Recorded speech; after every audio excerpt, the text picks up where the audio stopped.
Hello everyone, welcome to my channel. Happy listening. Ponniyin Selvan, Fresh Floods, Kalki, translated by Pavitra Srinivasan. Chapter 11, Explosive Entrances.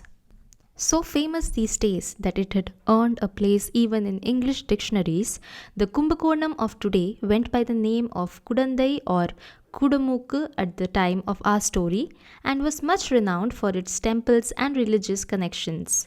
In addition to these attractions, there was the fact that our astrologer had chosen to make it his home as well.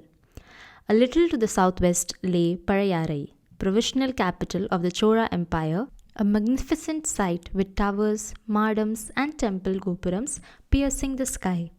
It was one of the astrologer's missions in life to collect and analyze the horoscope of every royal in this majestic city's several palaces. Accordingly, the Kodumbalur princess's birth chart had made its way into his collection as well.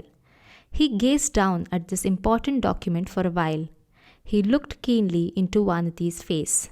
Then he went back to gazing at the horoscope, and again at the young woman. But though he spent a good many minutes switching endless gazes between palm leaf and princess, not a single word did he utter.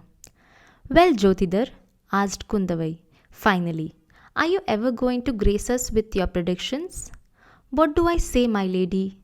I recall picking up this particular horoscope once before, but was so astounded by what I saw in it that I could not believe my eyes. I doubted that such things could even exist. But now, when I look at both the gracious lady in question and her birth chart, I cannot help but gape at it. "Do, by all means, to your heart's content. But will you deign to tell us something when you're done?" "Ah, this is a horoscope that fairly overflows with good fortune, my lady. If you will not mind my telling you so, it is, in several respects, a shade better than even yours. I have never seen destiny and fortune come together in such an excellent fashion." A smile appeared on Kundavai's face. Vanati went pink with embarrassment. "Akka, I don't see how he can call this ill-fated creature the world's most fortunate woman. Is this how he usually predicts anything?" "What is this that you say, Amma? I declare, if any of my predictions are wrong, I shall give up my profession." "Kindly don't swear any such pledge, Ayya, if only to mumble a few kind words to anyone who comes to you. Vanati is seized by doubt, as all your predictions so far have been vague in the extreme." "You wish for something specific, my lady? Here it is, then. 4 months ago, an event happened that could have been misconstrued as a terrible omen, but it was no such thing. In fact, that very event laid the foundations for this fortunate damsel's magnificent destiny." "There, what did I tell you, Vanati?" exulted Kundavai. "It looks like you've already informed him of everything that needs to be said," murmured the young woman. "Would you just listen to this one's words, Ayya? Indeed, she may say whatever she pleases when she marries the King of Kings. Now that is the way to talk. What young woman wouldn't be delighted to learn about her marriage?" "Precisely my opinion as well, my lady. But I could not very well begin with marriage, could I?" "You would chastise me, a lecherous old man, then." "When and where is this gracious young lady's husband to be found?" queried Kundavai. "How may we identify him? Would you be able to predict all this?" "Why not, Amma? All things are possible when it comes to horoscopes." And the astrologer bent his head studiously towards Vanati's birth chart once again. "Of course, he may have just been pretending to study it, but of that we shall never know the truth." Presently, he raised his head. "Ammani, the one who is to wed this young lady does not need to come from very far away.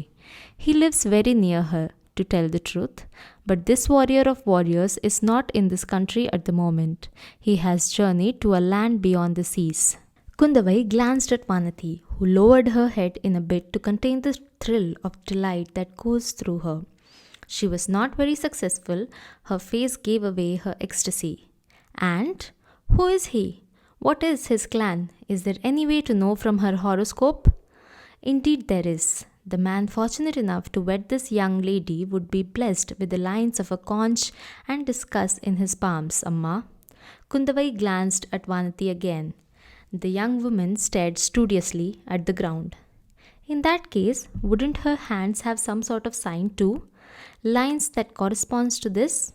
My lady, I wonder if you have ever had occasion to look at her soles. Good grief, are you suggesting that I fall at her feet? No, that was not what I meant, but it is entirely true that thousands of well born ladies, crown princesses, queens, empresses, and others will perform penances someday for precisely such an amazing honor. Akka, did you really bring me here just to listen to this old man make fun of me? Retorted Vanati, this time genuinely angry. Let's leave, please. Hush now. Why do you fly into a rage? What does it matter what he says? But it does, my lady. I do not forecast indiscriminately, only what this horoscope says. You may have heard court poets sing of lotus feet, and perhaps you thought that they were merely soft words of gratification. But do, if you can, look at this young woman's soles. You will find the lines of a red lotus adorning them. Enough, Jyotidhar. Any more and she might grab my hands and drag me from here by sheer force of will. Do tell us something now about her husband.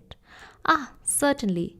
The man who weds this damsel is a warrior among warriors. He will meet his enemies face to face and destroy them in 100 battles. Vagai garlands of victory will descend upon his neck by the dozens, and he will be an emperor among emperors. Thousands of kings will lay their heads at his feet, and he will rule them from his bejeweled throne for years. I don't believe you, put in Kundavai, her face a tumultuous blend of eagerness, delight, doubt, and concern. How can this ever come to pass? He is just rattling off the first thing that comes into his head, interjected Vanati. Perhaps he believes these predictions will make you happy. Your disbelief does not matter in the least, Amma. One day you will realize the truth of my predictions. All I ask is when that time comes, kindly do not forget this poor astrologer. Akka, shall we leave? Tears trembled on the lashes of Vanati's dark eyes. Just a moment. You may do so, once I have told you this. The warrior who weds this princess is about to face a great many dangers and untold disasters. He will incur the ire of powerful enemies. Ayyo! But in the end, every single one of his foes will be defeated. Every calamity will dissipate like dust in the wind. This young lady's prince will vanquish all obstacles and ascend to greatness unheard of among men. My lady, do not take offense at what I am about to tell you. I am an old man and believe I have the right denied to youth. Do please observe this young woman's abdomen if you can, and if you do not find the lines of an owl leaf in it, I swear I shall give up my profession. What is its significance? Do we not know the Lord who rests on a banyan leaf, my lady? The Kodumbalur princess is truly blessed. She used to have the honor of giving birth to a boy who will be the image of Thirumal himself. Her husband might be burdened with obstacles, catastrophes, and disasters, but her son, he shall be the very incarnation of God on earth. Nothing shall be beyond him. Everything he touches will turn to gold. He shall own and rule all the lands on which he sets foot. The tiger flag will flutter gloriously whenever he casts his sight. The young man born of this princess will lead armies that flow over countries in vast numbers, just as the Punni overflows its banks and washes over the land. Goddess Jayalakshmi, divine benefactor of the victorious, will bow to him with respect. He will be the hand that brings prosperity and fame to this land. This empire will know its greatest glory under his magnificent reign. The Chora dynasty will be renowned all over the three worlds, and he will be the reason for its magnificence. Kundavai sat opposite him all this while, her eyes burning into his, drinking in the astrologer's every fervent word as though her life depended on it. A feeble voice brought her back to earth. Akka? Kundavai turned, startled. I can't, Vanati stuttered and crumpled to the floor unconscious. Kundavai sat up briskly. Some water if you please. She raised Vanati and settled her in her lap. The astrologer duly arrived with water. Ilayya Pirati received it and sprinkled a few drops on her companion's face. Nothing to worry, Amma, reassured the astrologer. Indeed, she's been making a habit of fainting away. It's been 5 or 6 times already. Mark my words, she'll wake up in a few moments and ask me if we are on earth or Kailasam. Then she turned her attention to him. Her voice went very low. I came here, Ayya, to consult you about something important.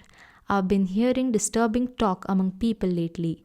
Towns and cities are full of news that upsets me. I see a comet in the sky too these days. Do such omens have any import? Will they truly spell calamity for the empire? Perhaps ill fortune truly is upon us? My lady, kindly do not ask me about empires, affairs of state, or kingly dominions. Such things do not possess horoscopes, neither do they lend themselves to forecasts. Perhaps the only men who can divine their future are sages, saints, and other yogis with the power to predict such things. I am but a poor astrologer with meager resources. Such things are beyond me.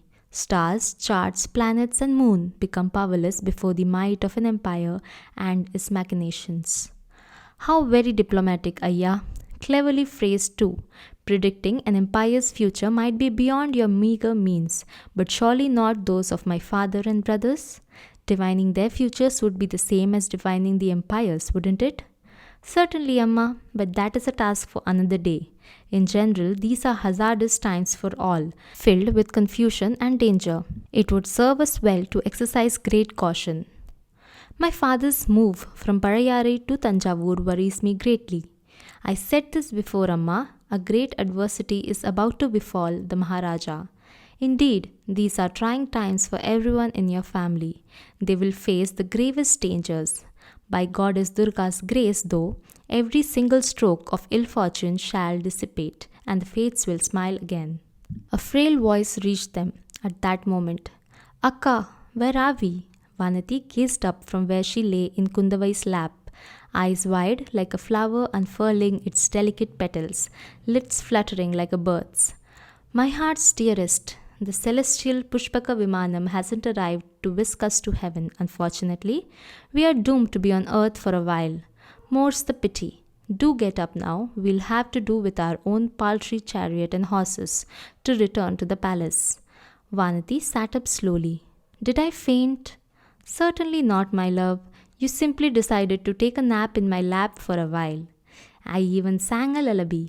Didn't the lilting notes fall on your charming ears? Pray don't be angry, Akka. I couldn't help myself. My head spun so... I am not surprised your head spun a pretty dance. Mine would have too, if this wily astrologer had rattled off such dazzling predictions to me. Dazzling predictions, Akka? You don't really think I'd believe such things, do you? Regardless of what you believe, my dear, you did succeed in frightening him out of his wits. I've decided never to take such a little coward anywhere ever again. I did tell you that I didn't want to come here, Akka, but you said... My fault, of course. Now get up. Will my lady take a few steps to the front door, or must I tuck you onto my hip? Oh no, please, I can walk by myself. Just a moment, Amma. Kindly accept Devi's prasadam before you leave. The astrologer began to gather his palm leaves and tie them up. Jyotidhar, you predicted so much about me, but you haven't said anything about Akka's future, spoke up Vaniti. Amma, I have forecast hers as well. Besides, there is nothing I can tell Ilaya Piratti that she does not already know. What more? The warrior of warriors who is to wed Akka. A nightmare to foes, cut in Kundavai. An Asagaya Surar. And why not? Of course he would be the greatest of them all. A Parakramasali, a mighty prince who is so handsome that he is the embodiment of all the 32 aspects of the Samudrika Lakshanam, rivals Brihaspati in brains, equals Saraswati in arts, would compete with Manmadan for his looks. Wait, no, Arjunan. Ilaya Piratti's prince, this Sukumarar, is to come soon, isn't he? Asked Vanati eagerly. When and where will he be from? Indeed, he will arrive, my lady, very, very soon. Ah, but the question is, how will he make his superb entrance? Will he stomp in on an elephant, trot in on a horse, clatter by in a chariot, tramp by on foot? Quipped Kundavai gaily. Or simply crash through the roof like a god and reveal his divine presence? There, I can hear hooves, exclaimed Vanati. Such excellent faculties, my dear, to catch something that doesn't exist. I am not teasing you, Akka. Do listen. And indeed, They did hear hoofs clattering along the street at a furious pace.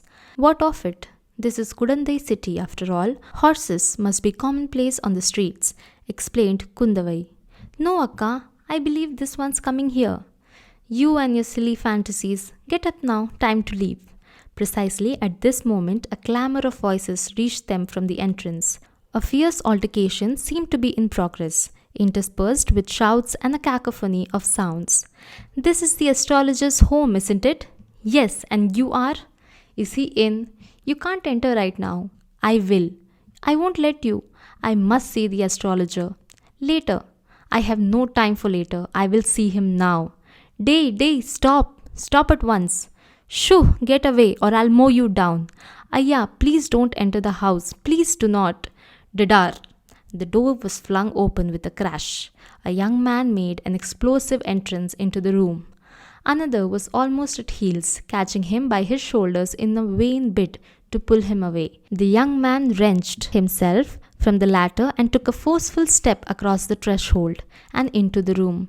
Our readers may have guessed the identity of this intrepid youngster by now. It was, indeed, our valiant Vandiyadevan. The eyes of all three within the room focused themselves on the new entrant at once. Vandiyadevan, in turn, directed his attention on those within. No, that would not be quite correct. His eyes fastened onto only one person in the room, and even then he did not quite manage to see Princess Kundavai all at once. He took in her fair countenance, radiant as the golden full moon. Ah, but not even all her face at the same time. He saw her lips, gleaming red corals, parted slightly in surprise. He saw her eyes, large, brilliant, and brimming with laughter, mischief, astonishment, and yes, the aura of majesty that pervaded her. Every perfect eyelash and brows that curved gently over them, the forehead delicately tinted in ivory, rosy cheeks dimpling in a smile, a slender neck with the silken smoothness of a conch, translucent in its beauty. He saw all these at the same time as separate images, and that was how they fixed themselves in his mind as well, with startling, brilliant clarity. All this had happened within the space of a few seconds. Now, Vandiyadevan seemed to shake himself and turned to glare at the astrologer's disciple. Why, you little! Why couldn't you have warned me that there were females inside? I wouldn't have barged in if I had known. And he pushed away the man almost roughly, retreating in some confusion towards the entrance.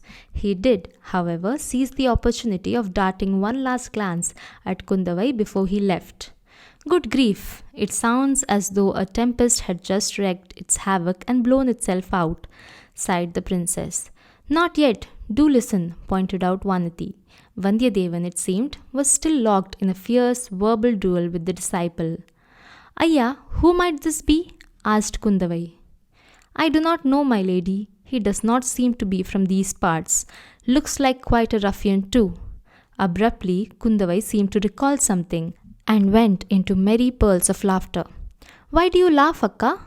If you must know, I remembered what we'd been discussing about my future husband and his entry. If he would storm by in an elephant, come in a horse, or drop through the roof. This time, Vanati was hard put to control her laughter as well.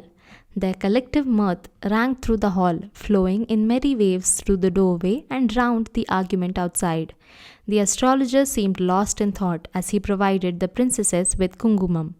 The ladies rose, took their leave and walked out of the house. The astrologer followed.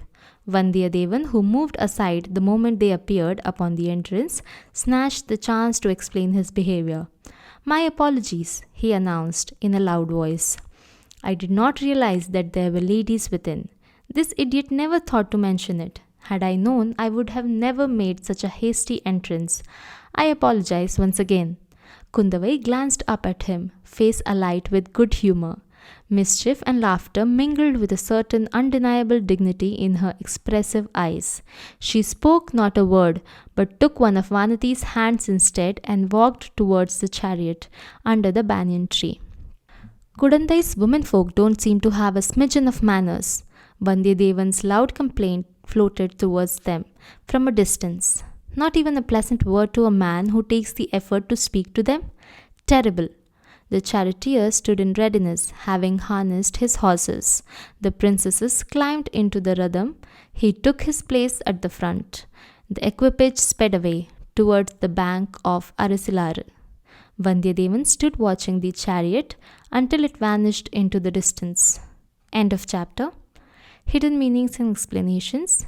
Kailasam, heavenly abode of Shiva Peruman. Prasadam, offerings placed before the deity and later distributed among devotees or visitors. Kungumam, vermilion, equated with all things auspicious and feminine. It was, and still is, the practice to offer it to women, both virgins and married, when they took their leave after a visit. It is also considered de rigueur to offer it before they rise from their seats, which explains why Kundavai and Vanati rose only after they accepted the Kungumam from the astrologer. The end. I hope you guys enjoyed listening to this chapter. Please comment your thoughts and like, share and subscribe. Thank you.